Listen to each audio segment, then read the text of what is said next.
दोस्तों स्वागत है आपका अपने YouTube चैनल वाई के स्टडी सेंटर 2.0 में। आज का हमारे वीडियो का टाइटल है लार्ज इंटेस्टाइन।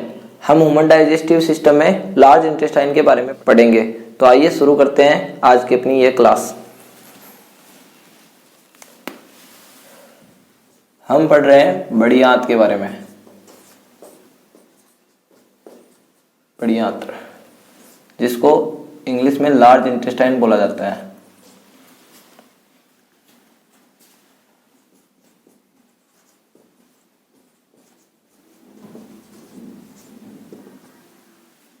लार्ज इंटेस्टाइन, पहले हम इसके बारे में कुछ चर्चा करते हैं। सबसे पहले हम इसकी लेंथ की बात करते हैं। लेंथ, इसकी लंबाई लगभग 6 फीट होती है। 6 फीट का तात्पर्य है दोस्तों 1.5 मीटर। अब अगर अपन इसके डायामीटर यानी व्यास की बात करें,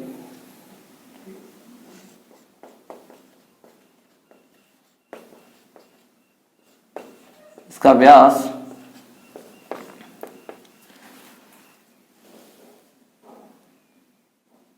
व्यास में बड़ी होती है।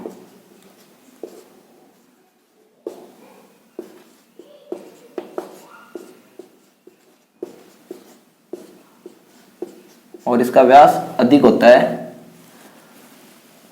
तीसरा, इसमें भोजन का पाचन नहीं होता।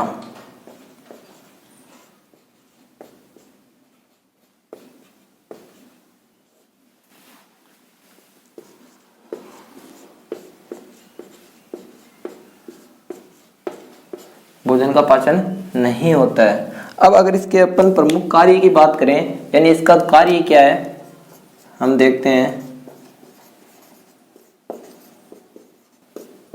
कार्य, तो इसका मुख्य कार्य होता है दोस्तों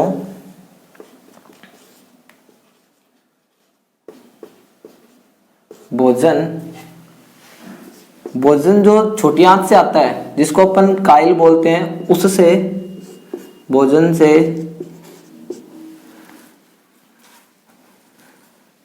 जल एवं खनिज लवणों का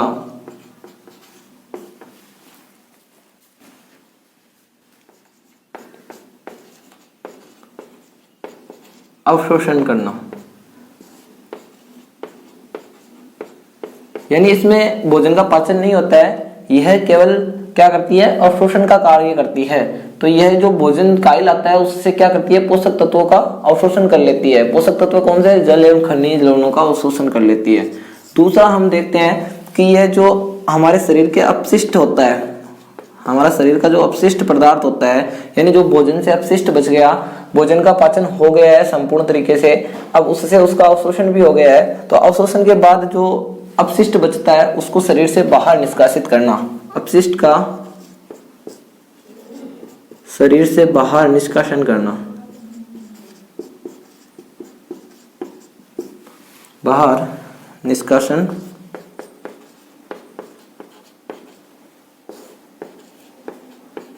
करना। यह तो है बड़ी आंत के प्रमुख कार्य। अब हम बड़ी आंत के कुछ पार्ट्स के बारे में देखते हैं। बड़ी आंत के पार्ट्स कितने होते हैं।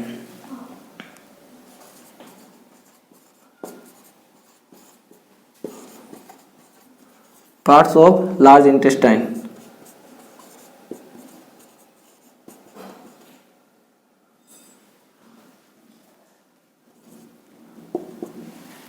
तो पहले अपन इसकी संरचना बना लेते हैं कि लार्ज इंटेस्टाइन दिखती कैसी है।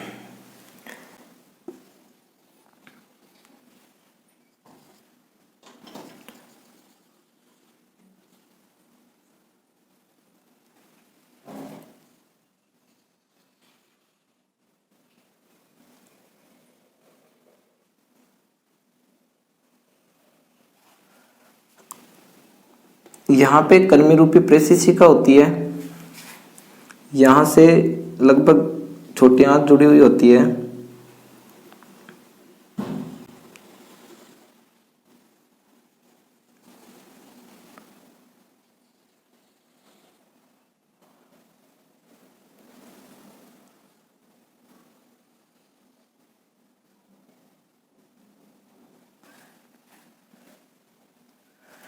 ये है अपनी लार्ज इंटेस्टाइन, यहाँ से स्मॉल इंटेस्टाइन जुड़ी हुई होती है। अब अपन जो ये है, ये जो संरचना दिखती है छोटी सी, इसको अपेंडिक्स बोलते हैं, अपेंडिक्स। और यहाँ पे जो ये पार्ट होता है स्मॉल इंटेस्टाइन का, ये जो यहाँ पे दिखने वाला छोटा सा ये जो पार्ट है यहाँ का, इसको हम बोलेंगे सिक्कम, सिक्कम। और इसके बाद का जो यहाँ से जो पार्ट होता है, यहाँ से लेकर यहाँ तक का पार्ट, ये पूरा का पूरा होता है कोलोन या कोलन बोल सकते हैं अपन इसको, कोलन। अब यहाँ पे जो आगे का ये पार्ट है, ये जो पार्ट है ये होगा रेक्टम, रेक्टम। और ये जो लास्ट है ये होगा एनस, गुद्दा। इसको एनल कैनाल भी बोल सकते हैं। तो मुख्य रूप से ये 4 भाग ही होते हैं, ये 4 भाग होते हैं बड़ी आंत के। इसके अंदर भोजन का अवशोषण होता है। इसके चारों तरफ ये जो है यहाँ पे रसांकुर लगे होते हैं, अंगुली समान प्रवृत्त निकले होते हैं, जो क्या करते हैं भोजन के अवशोषण में मदद करते हैं। और वो रसांकुर क्या करते हैं, जो भोजन है उससे जितने भी खनिज लवण और पोषक तत्व होते हैं उनका अवशोषण करके हमारे शरीर को प्रदान करते हैं, जिससे एटीपी का निर्माण होता है। तो पार्ट्स ऑफ लार्ज इंटेस्टाइन यानी बड़ी आंत्र के भाग,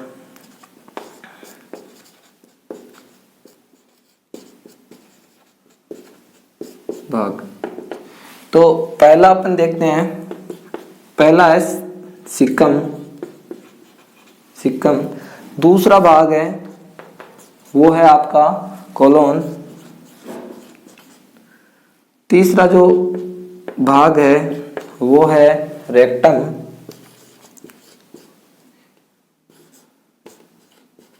रेक्टम। और अंतिम और जो चौथा भाग है वो है एनस, इसको एनल कैनाल भी बोल सकते हैं, या जो अंतिम पार्ट होता है वो एनल कैनाल भी होता है। अब दोस्तों अपन जो लार्ज इंटेस्टाइन है उसका जो रेक्टम पार्ट है उसके बारे में पढ़ते हैं। इन सभी में तो क्या होता है, अवशोषण होता है। सिक्कम में भी अवशोषण होता है, कोलन में भी अवशोषण होता है, और जो एनस है वो शरीर के बाहर खुलता है। तो अब हम बात करते हैं रेक्टम की, रेक्टम के बारे में देखते हैं।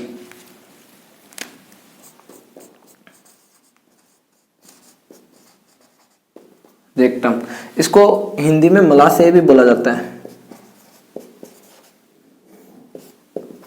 मलाशय। तो यह क्या है, बड़ी आंत्र का सबसे चौड़ा भाग होता है।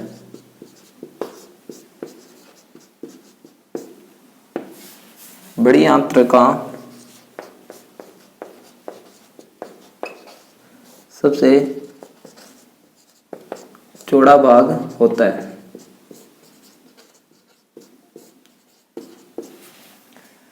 दूसरा, यह बड़ी आंत्र का सबसे चौड़ा भाग होता है। अब यहाँ पे भोजन का अवशोषण हो गया। अब भोजन में जितना भी पोषक पदार्थ थे वो अवशोषित हो गए। अब बचा है ओनली केवल अपशिष्ट।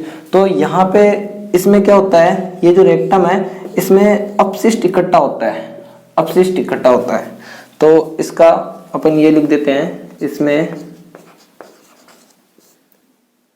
अपशिष्ट के रूप में, अपशिष्ट के रूप में मल इकट्ठा होता है।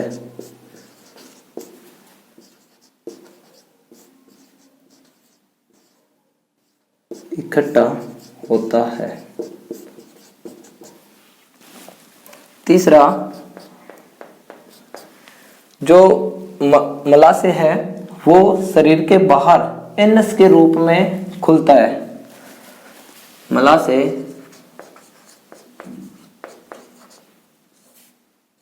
शरीर के बाहर, मलाशय शरीर के बाहर गुद्दा या एनस,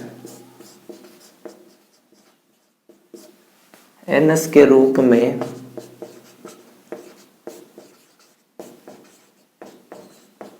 बाहर खुलता है। यानी जो मलाशय है शरीर के बाहर गुद्दा एनएस के रूप में बाहर खुलता है, यानी ये हमारे शरीर के बाहर खुलता है और ऐच्छिक क्रियाओं द्वारा यहाँ से मल का त्याग कर दिया जाता है। समय समय पर जो अपशिष्ट होता है उसको शरीर से बाहर निकाल दिया जाता है। और ये जो टोटल है ये क्या है अपनी बड़ी आंत के बारे में है कि जो बड़ी आंत के ही क्या है 4 पार्ट है, सिक्कम है, कोलन है, रेक्टम है और एनएस और एनल कैनाल है। सिक्कम में क्या होता है दोस्तों, सिक्कम में भी अवशोषण का कार्य होता है, यानी यहाँ पे भी जल का अवशोषण होगा, यहाँ तक जल का अवशोषण होता है। अब यहाँ जो जल का अवशोषण हुआ, अब जो जल बच गया है वो अगले पार्ट्स में जाएगा, अगले पार्ट्स में फिर से क्या होगा कोलन में भी इसका अवशोषण होगा। यानी पूरी संपूर्ण बड़ी आंत में क्या होता है पाचन नहीं होता, केवल अवशोषण का कार्य होता है। पाचन केवल छोटी आंत में होता है और सर्वाधिक पाचन ही छोटी आंत में होता है। छोटी आंत में आंतरी रस द्वारा पाचन होता है। तो अपन ने जितने भी मानव पाचन तंत्र के जो जितने अंग थे वो संपूर्ण अंग पढ़ लिए हैं। ये जो अंतिम अंग था वो भी आज हमारे समाप्त हुआ। इसी के साथ हमारा जो ह्यूमन डाइजेस्टिव सिस्टम का जो पार्ट्स था वो समाप्त हुआ। अब हम आगे रेस्पिरेटरी सिस्टम श्वसन तंत्र शुरू करेंगे। तो इसमें अपन ने भोजन को देखा दोस्तों, जो अपचित भोजन था, यानी अपचित भोजन जो मुंह से ग्रहण किया जाता है। तो मुंह में जो भोजन होता है उसको तो अपन ने क्या बोला था, बोलस बोला था। मुंह में बोला था बोलस। फिर आए हम आमाशय में, यानी जो भोजन आया वो किस में आया, आमाशय में। आमाशय में इसको बोला कायम। आमाशय से भोजन आ गया छोटी आंत में। छोटी आंत में इसे बोला गया काइल। और अब ये आ गया बड़ी आंत में, और बड़ी आंत में ये हो गया अपशिष्ट के रूप में मल, और इसको बाहर त्याग दिया जाता है। तो इसी के साथ अपनी ये जो क्लास थी बड़ी आंत की वो यहीं समाप्त होती है। दोस्तों अगर आप हमारे चैनल पर नए हैं तो हमारे चैनल को सब्सक्राइब जरूर करें और बेल आइकन को ऑल पर सेट करें ताकि हमारी हर नई वीडियो की नोटिफिकेशन आपके पास सबसे पहले आए। जय हिंद, वंदे मातरम दोस्तों।